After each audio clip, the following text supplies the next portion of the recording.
네, 어제 예고해드린 대로 오늘은 한국전력을 얘기해 볼까 합니다. 주인 없는 회사에 비해 한국전력의 주인이 누굴까요? 네. 사뭇 궁금해져서 어제 전자공시를 그냥 뭐 심플하게 들어가서 봤더니 결국에는 정부가 주인이더라. 이런 얘기죠. 한국전력 20년 전 주가, 그러니까 20년 전이면 2002년도겠죠. 주가를 뭐 기억하시는 분도 계시고 이 HTS로 돌려보면 나오긴 하는데 그때 당시 주가가 2만 원 초반입니다. 어제 종가 2만 800원입니다. 20년 동안 주가 변화가 없어요. 물론 한때는 6만 원도 가고 15,000원도 떨어졌다 했겠지만 20년 전 주가 그대로예요. 어찌 이런 일이, 세상에 이런 일이라는 그 뭐 프로그램이 있죠. 거기에 나올 법한 주가입니다. 이게 대한민국 주식시장의 현실이 아닐까 싶기도 하고, 참 답답하다. 왜 상장을 했을까? 상장을 하지 말았어야 되는 기업인데, 이게 아마도 IMF 때 외자하고 민자를 끌어들이면서 상장 절차가 좀 빨리 진행되고, 뭐 외국인한테 오픈이 되고, 뭐 그랬던 기억이 좀 얼핏 나긴 합니다만, 자, 한국전력의 주인은 누군가 지분 분석을 해보니까 산업은행이 32.9%, 그리고 대한민국 정부가 18.2%, 전자공시에 이렇게 나와 있어요. 그리고 두 개 합치면서 51.1%. 산업은행의 대주주는 산업은행 100% 지분 가지고 있는 게 대한민국 정부입니다. 그러면은 두 개는 뭐 다 그냥 대한민국 정부죠. 여기에 기타 주주 5% 이상이 국민연금입니다. 국민연금이 6.34%. 결국에는 한전의 대주주는 대한민국 정부 57.44%. 외국인 지분율은 현재 14%, 최저한도는 40%. 뭐 외국인 지분율은 낮은 편인데, 자, 한전법이라고 해서 한전채 발행 한도를 증액하려는 움직임이 지금 현재는 보류 상태가 됐죠. 오늘 다시 본회의를 여는데 만약에 이제 이게 드랍이 되면은 한전채의 발행 한도는 자본금하고 적립금의 합계 45조 원의 2배까지 지금 법으로 정해져서 90조 원까지는 한전채를 발행할 수 있는데 누적 발행된 게 지금 한 67조 원, 뭐 70조 원 정도 되는 것 같아요. 근데 이제 누적 적자가 올해 30조 원이죠. 이걸 고려하면은 내년 1분기 내에는 거의 이제 바닥이 난다. 돈이 바닥이 나서 자칫 잘못하면은 뭐 극단적인 경우에야 부도까지도 날 수 있어요. 네, 한국전력이. 그렇게 놔두진 않겠지만 지금 이 상태로 가면은 도대체 이걸 어떻게 하겠다는 건지 명확하지도 않고. 자, 그러면 전기료 인상은 불을 보듯 뻔합니다. 안 올릴 수 없어요. 그러니까 주주 입장에서 보면은, 대한민국 국민 입장에서 보면은 전기료 인상은 민생 경제에 악영향이다. 뭐 물가에 자극을 준다. 이렇게 할 수 있지만 주주 입장에서 보면은 회사 망하게 생겼는데 그냥 놔두자라고? 그러면 상폐를 시켜야죠. 상장 폐지를. 제가 이제 너무 강하게도 얘기하면 안 되지만 하여튼 제가 이 회사를 보고 있으면은 야, 주식시장하고 똑같구나. 네. 똑같다. 네. 어떻게 할 건지. 네. 전기료 인상 얘기가 이렇게 나오니까 조금 반응이 오고 기관 투자자들이 지금 좀 사고 있는데 어떻게 내가 이게 주식을 네. 뭐 매수의 관점, 이 주식이라는 매매 쪽으로는 정말 적합하진 않을 수도 있는 회사인데 이걸 그냥 놔두면은 전체 시장 자체에 영향을 크게 줄 수 있거든요. 그러니까 아무도 지금 나서지 않아요. 그냥 뭐 저러다가 말겠지라고 하는 건지. 이게 지금 입법과 관련된 이슈 중에 주식시장에 좀 결정적인 영향을 미칠 두 가지 사안. 네. 이게 이제 첫 번째는 한전법. 네. 또 하나는 이제 금투세 유예. 이 두 개가 어쨌든 좀 해결이 좀 돼야 돼요. 아까 우리가 이제 제약바이오 산업도 좀 다뤄드렸지만 저는 오히려 제약바이오 쪽은 더 결정적으로 이 금투세, 특히 대주주 요건 이거 완화하는 것과 상관관계가 더 높다라고 보거든요. 그래서 그런 이슈들이 이제 좀 빨리 좀 해결이 좀 되면 좋은데, 말씀해주셨던 것처럼 지금 뭐 한전법, 지금 기존에 이제 발행 한도를 2배에서 지금 5배로 늘리는 걸 맞아요. 추진을 하고 있는 상황인데, 근데 그것도 정상은 아니에요. 그러니까 이거 이래도 좀 문제고 저래도 뭐 문제예요. 빚으로만 쌓아놓겠다. 계속 이제 뭐 채권 발행해가지고 뭐 빚만 늘려놓는다고 하면 나중에 그걸 또 어떻게 감당해야 되느냐. 당연하죠. 이런 문제도 좀 생길 수가 있기 때문에 이게 한전법이 통과된다라고 해서 또 해결될 문제는 아니기 때문에 근본적으로 이게 전기료를 어쨌든 올려야 돼요. 네. 뭐 일단 지금 당장은 뭐 큰 선거가 없잖아요. 그러니까 정부에서 어쨌든 총대를 좀 메고 뭐 올릴 건 또 좀 올려야 된다. 물론 이제 서민들이나 이제 이렇게 이제 또 기업도 마찬가지로 이제 전기료 좀 올라간다라고 하면 생산 단가가 이제 좀 문제가 좀 생길 수는 있겠으나 이건 에너지 문제는 사실 뭐 지금 유럽도 지금 혹독하게 지금 러시아 우크라이나 전쟁 때문에 한번 당했기 때문에 네. 우리나라도 이제 뭐 에너지 문제와 관련해서는 사실 여유가 별로 없는 상황이라고 보거든요. 그래서 일단 뭐 한전법 이전에 저는 근본적으로 뭐 전기료 인상에 대한 부분들은 좀 불가피하지 않나 이런 생각이 좀 들어서 네. 뭐 그런 문제들을 조금 해결해야 된다라고 이제 보여지고요.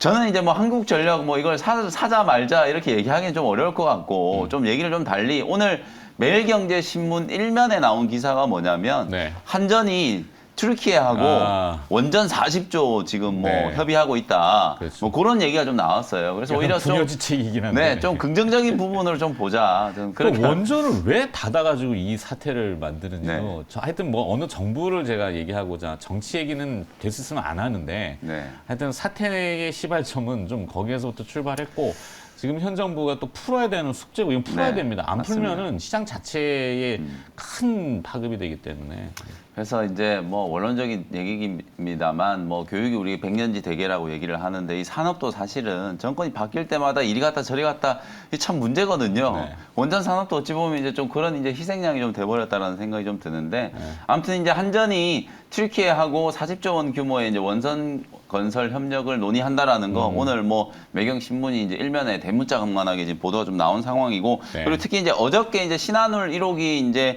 준공식이 이제 진행이 됐잖아요. 그렇죠. 물론 이제 윤석열 대통령은 한파나 이런 것들 때문에 또 행정 그 이런 또 문제가 좀 사실 생길 수 뭐, 있어가지고 네, 그렇지만. 뭐 직접 이제 참여하지는 않았지만 이제 산자부 장관이 이제 윤석열 그 대통령의 그 축사를 대독을 했다라고 하는데요. 네. 핵심 설비 이제 국산화 해가지고 12년 만에 이제 가동이 좀 되는 거기 때문에 아마 이제 이런 부분들에 대한 이제 기대감도 조금 반영이 좀 될 수 있지 않을까. 그래서 저는 뭐 한전에 대한 의견은 그냥 좀 비겁하지만 좀 보류. 대신에 원전 관련된 종목 중에 두산 에너빌리티라든지 BHI, G2 파워 뭐 이런 종목들을 좀 참고하시면 될 것 같고 뭐 탑픽 종목은 BHI 정도 네. 끼워 넣는 종목으로 말씀을 한번 드릴 수 있을 것 같습니다. 그렇죠. 윤석열 정부 들어서 이제 원전을 되살리고자 부단히 노력을 하고 있기 때문에 사실 한전도 그런 해법을 찾아갈 거라고는 믿어 의심치는 않는데 네. 빨리 좀 나왔으면 좋겠다 생각이고 아까 말씀드렸잖아요. 기업의 존치 이윤은 이윤 추구입니다. 이윤을 추구해야 되는데 한전은 이윤을 깎아먹고 있으니까요. 그러면서 원가는 100원에 들어갔고 50원에 제품을 팔고 있으니까 그러니까요. 주주 입장에서 보면은 그 대주주 경영자는 배임입니다. 이게 명확하잖아요. 근데 그 배임을 벗어나려면은 해법을 찾아야 된다. 전기세도 인상하고 한전체 발행에 대한 한도도 조율을 좀 잘 해야 돼서 살려야지 한국전력에 타격이 생긴다. 전력 안 쓰는 회사가 어디 있어요? 그러니까. 그죠? 큰일 나는 거죠. 가정, 뭐 네. 전기차 늘 얘기하지만 전기차가 보급 확산되는 최대 수준 전기 파는 회사 아니에요? 맞습니다. 근데 주가가 이 모양이니까 아 죄송합니다. 너무 흥분하면 안 되고 자 네, 적절한 비유네요. 100원에 생산을 해서 그래서 50원에 파는 그- 딱 그런 형태죠. 그러니까. 지금 예. 지금 적자가 30조가 말이 안 돼. 이게 말이 안 한국전력 돼요. 적자 때문에 코스피 시장 전체 컨센서스가 지금 감액이 되고 있는 거예요. 가라앉아 있죠. 네. 민영화의 역설이죠. 그러니까 이런 어차피 대한민국 정부가 대주주에 있을 거면은 사실 네. IPO를 할 필요가 없었죠. 맞아요. 그리고 저는 얼마 전에 이제 한전 채권을 이제 세일즈를 해봤던 이제 그런 입장인데 5%대의 금리로 3년물 뭐 이렇게 좀 해서 많이 좀 세일즈가 사실 됐었고. 지금은 다 나가요 한전체는 다 나가죠. 다 사가긴 해요. 뭐 얼마 전에는 또 가스공사가 6%대를 찍으려 했으나 감사원이 제동을 걸었죠. 안 돼. 예, 네. 이렇게 해서 이제 뭐 이렇게 그 무마됐던 이제 이런 부분도 있는데 한전법이 한계가 명확한 거죠. 이제 정말 이걸 부채를 계속 쌓아놓으면 어쨌든 미래 실적을 땡겨와서 그걸 갚아야 되는 건데 미래 실적을 낙관할 수가 없잖아요. 이 전기료가 이렇게 좀 정체된다라고 하면 그러면 뭐 그래도 또 당장 또 뭐 내일 고지서에 전기료 2배 올라간다 그러면 좀 저리긴 하겠습니다만 저항이 있겠죠, 네네. 당연히. 뭐 내년도 아니 이런 대로 가면은 내년 1분기에 전기료 각 가구다 4인 가구에 15,000원 인상 이렇게 얘기 나오잖아요. 네. 물론 저항이 있겠죠. 하지만 그 저항 뒷면이 그 저항하다가 그 한전이 타격을 받으면 전체 국가 경제 다 타격받는다는 거. 네.